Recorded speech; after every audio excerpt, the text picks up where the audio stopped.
శ్రీమాత్రే నమః. నమస్కారం. సద్గురు జ్యోతిష్యాలయం వారి యొక్క ఆంగ్ల నూతన సంవత్సర రాశి ఫలితాల తర్వాత ఫిబ్రవరి రాశి ఫలితాలు మనం తెలుసుకోబోతున్నాం. జాతకం అనగానే అందరికీ ఒక క్యూరియాసిటీ. ఈ నెల నాకు ఎలా ఉంటుంది, వ్యాపారం ఎలా ఉంటుంది, ఉద్యోగం ఎలా ఉంటుంది, ఆరోగ్యం ఎలా ఉంటుంది, అసలు నా పరిస్థితి ఎలా ఉంటుంది, అసలు జాతకాన్ని నేను ఎంతవరకు నమ్మొచ్చు, జాతకంలో విశేషాలు ఏంటి అంటే ఇక్కడ వచ్చి గోచార గ్రహస్థితుల్ని దృష్టిలో పెట్టుకొని అన్ని వర్గాల వారిని లెక్క వేసి, ఇది వచ్చి ఒక ప్రామాణికం అన్నమాట. ఈ లెక్క వేసి ఏ గ్రహాలు ఎలా ఎలా ఉన్నాయి, వారి యొక్క ఫలితాలు ఎలా ఉంటాయనే దాన్ని లెక్క వేసి చెప్పడమే ఈ యొక్క రాశి ఫలితాలు. మీ యొక్క వ్యక్తిగత జాతకానికి ఇది ఒక 40% మాత్రమే వర్తిస్తుంది.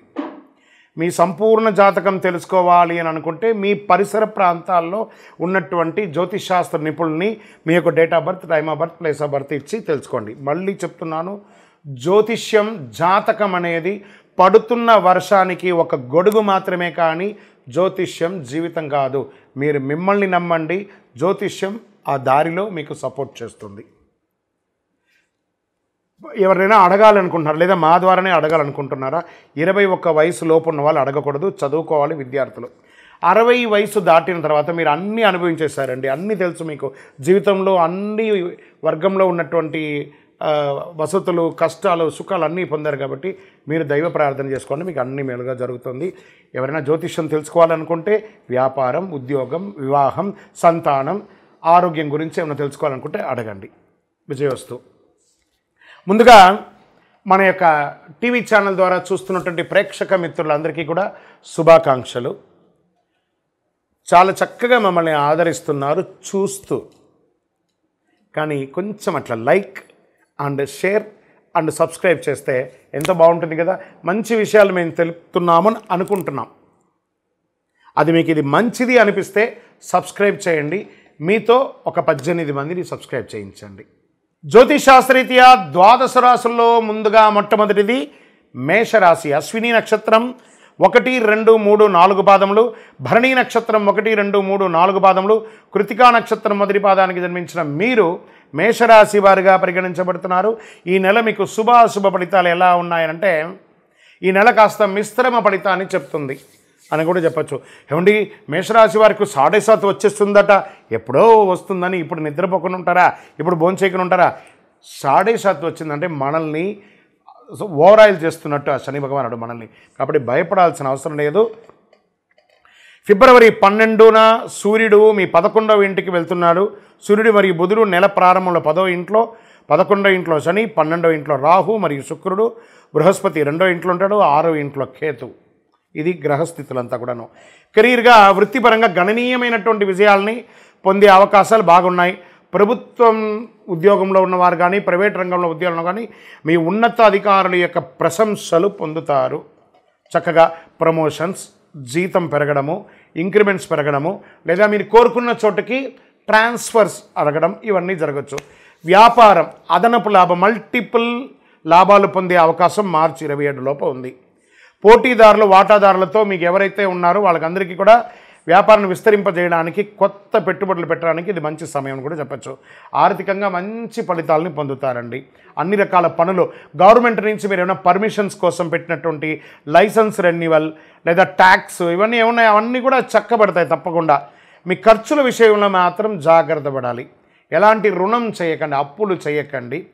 మీ యొక్క తల్లిదండ్రుల యొక్క ఆరోగ్యం పట్ల కాస్త శ్రద్ధ వహించాలి. ఈ మాసంలో ఆస్తి అమ్మకం, కొనుగోలు, నిర్మాణానికి సంబంధించిన పనులు, రియల్ ఎస్టేట్కి సంబంధించిన నిర్ణయాలు తీసుకోవడం చాలా మంచిది. వీళ్ళకందరికీ బాగుంటుంది. పెండింగ్ ప్రాజెక్ట్స్ అన్నీ ఉంటాయి చూసారా, ఇవన్నీ కూడా అయ్యే అవకాశాలు, కొలికొచ్చే అవకాశాలు ఉన్నాయి.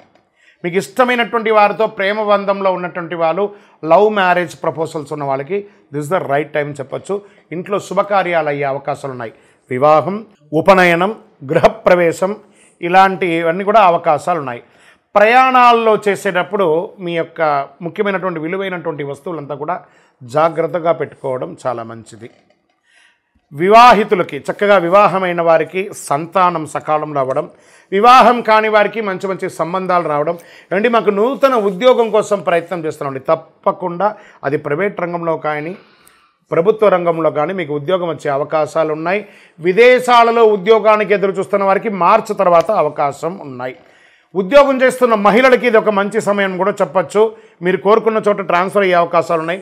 విద్యార్థులు చాలా జాగ్రత్తగా ఉండవలసినటువంటి సమయం అని కూడా చెప్పచ్చు. పోటీ పరీక్షల్లో కొంచెము ఇబ్బంది పడే అవకాశాలు ఉన్నాయి.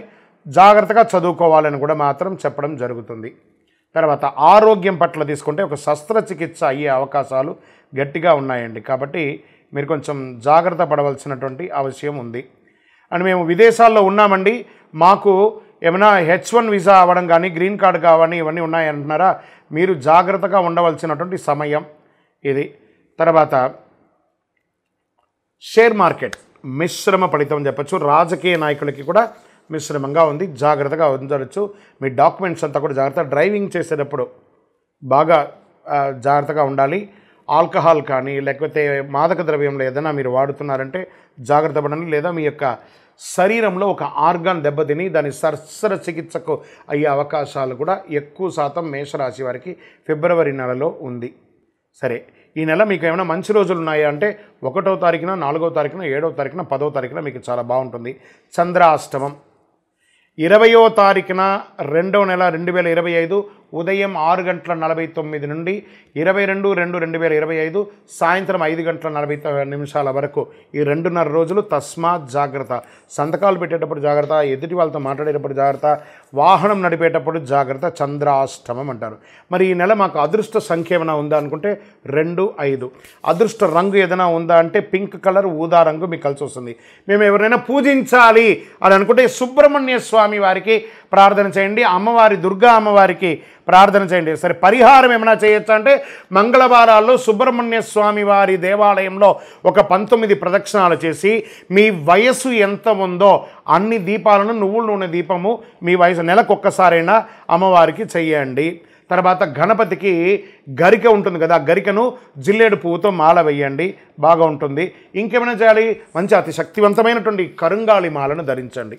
ప్రత్యేకించి మేషరాశి వారికి కుజుడు అధిపతి కదా, చక్కగా ఈ కరుంగాళి మాలను ధరించండి. ఎవరైతే ఈ కరుంగాళి మాల ధరిస్తారో వారు ఆరోగ్యవంతులుగా, ఐశ్వర్యవంతులుగా, అన్ని రకాలుగా విజయం పొందుతారు. ఇంకనూ సకల దోషాలు తొలగి ఆనందంగా ఉండడానికి మీ ఇంటి ఇలవేల్పుని ప్రార్థన చేసుకోండి. మీ యొక్క సంపూర్ణ జాతకం తెలుసుకోవాలనుకుంటే కింద కనబడుతున్న మా నంబర్కి మీ యొక్క date of birth, time of birth, place of birth text చేసి వాట్సప్ చేయండి. కాల్ చేయకండి, కాల్ చేస్తే లేపము. వాట్సప్ చేయండి, తప్పకుండా మా అడ్మిన్ మీకు టైం ఇస్తారు. అప్పుడు మీరు చక్కగా మీ యొక్క జాతకాన్ని తెలుసుకోవచ్చు. ఈ నెల చాలా పవిత్రమైనటువంటి నెలగా భావించవచ్చు. ఫిబ్రవరి నెల 2025 ఫస్ట్ మనకు నెల ప్రారంభంలోనే వసంత పంచమి. ఈసారి వసంత పంచమి ఎప్పుడు వచ్చింది, ఏ రోజు మంచిది, పిల్లలు ఎలా చేసుకుంటే బాగుంటుందని చెప్పడానికి ఈసారి వసంత పంచమి ఫిబ్రవరి 2, 2025 వచ్చింది. విద్య, వాక్కు, జ్ఞానానికి అధిపతి అయినటువంటి సరస్వతీదేవిని ఈరోజు ఆరాధించడం వల్ల చాలా విధమైనటువంటి ఫలితాలని పొందవచ్చు. వసంత పంచమి నాడు శ్రీ సరస్వతీదేవిని పూజించడం వల్ల సరస్వతీదేవి యొక్క సంపూర్ణ కటాక్షం, వాగ్దేవి యొక్క కటాక్షాన్ని పొందుతాం. ప్రతి సంవత్సరం మాఘమాసంలో శుక్లపక్షం 5వ రోజున వసంత పంచమి జరుపుకుంటారు. ఈసారి వసంత పంచమి దేవి కటాక్షం పొందడానికి విద్యార్థులందరూ కూడా సామూహిక విద్యాభ్యాసం చేయడం, సరస్వతి దేవాలయాలకి వెళ్ళి దర్శనం చేసుకోవడం, సరస్వతీదేవిని పూజించడానికి అనుకూలమైనటువంటి సమయం కూడా చెప్తాను ఈసారి. ఇదేంటి, వసంత పంచమిలో సమయం కూడా ఉంటుందా పూజ చేయడానికంటే ఉంది. ఉదయం 7:09 నుండి మధ్యాహ్నం 12:35 వరకు పూజిస్తే మాఘ శుక్ల పంచమి ఫిబ్రవరి 2 ఉదయం 9:14 మొదలవుతుంది. ఫిబ్రవరి 3వ తారీఖున ఉదయం 6:52 వరకు ఉంటుంది. అంటే తిథి ద్వయంగా వచ్చేసింది కాబట్టి ఈ రకంగా మనం పూజించుకోవచ్చు. ఏం చేస్తే బాగుంటుంది మరి ఈరోజు? వసంత పంచమి శుభకార్యాలకి పవిత్రమైన రోజుగా చెప్పచ్చు. వివాహం, గృహప్రవేశం, ఉపనయనం వీటన్నిటికీ కూడా కొత్త పని, ఇల్లు ప్రారంభించడానికి ఇది మంచిది. ఏదైనా కొత్త పని, వ్యాపారాన్ని, ఉద్యోగం ప్రారంభిస్తారంటే మంచిది, విజయం జరుగుతుంది. గ్రంథాలయ ప్రకారం ఈరోజు మంచి ముహూర్తంగా చెప్పబడుతుంది. జ్యోతిష్ శాస్త్రానికి ఇది చాలా ఉత్తమమైనటువంటి రోజుగా కూడా పరిగణించబడుతుంది. పంచాంగం చూడవలసిన పనే లేదు, అంత పవిత్రమైనటువంటి రోజు. వసంత పంచమి రోజు పిల్లలు చదువులో వెనకబడి ఉన్న వాళ్ళు సరస్వతీదేవిని ప్రార్థించండి. తెల్ల చందనాన్ని, పసుపుని అమ్మవారికి సమర్పించండి. తెల్లని పుష్పాన్ని సమర్పించండి. చక్కెర పొంగులు పెట్టండి. ధూపదీప నైవేద్యాలు ఏర్పాటు చేయండి. అవసరమైన పిల్లలు పుస్తకాలంతా కూడా స్వామివారి ముందర పెట్టి రాసి బొట్టు పెట్టి పూజ చేసి పిల్లల్ని ఆ రోజు చదవమనండి. పూజ చేయడం కాదు, పుస్తకాలని అక్కడ పెట్టి చదవమని చెప్పండి. మీకు ఈ వసంత పంచమి రోజు ఏమేమి చేయాలని చెప్పాను కదా, మీ మనసుకి ఎలా తోస్తే ఆ అమ్మవారి ముందర కూర్చొని సరస్వతి నమస్తభ్యం వరదే కామరూపిణి విద్యారంభం గరిష్యామి సిద్ధిర్భూతమే సదా అని చెప్పి అమ్మవారిని ప్రార్థన చేయండి. పరిసర ప్రాంతాల్లో ఉన్న పిల్లలను సరస్వతి దేవాలయాలకి తీసుకొని వెళ్ళండి. విజయోస్తు.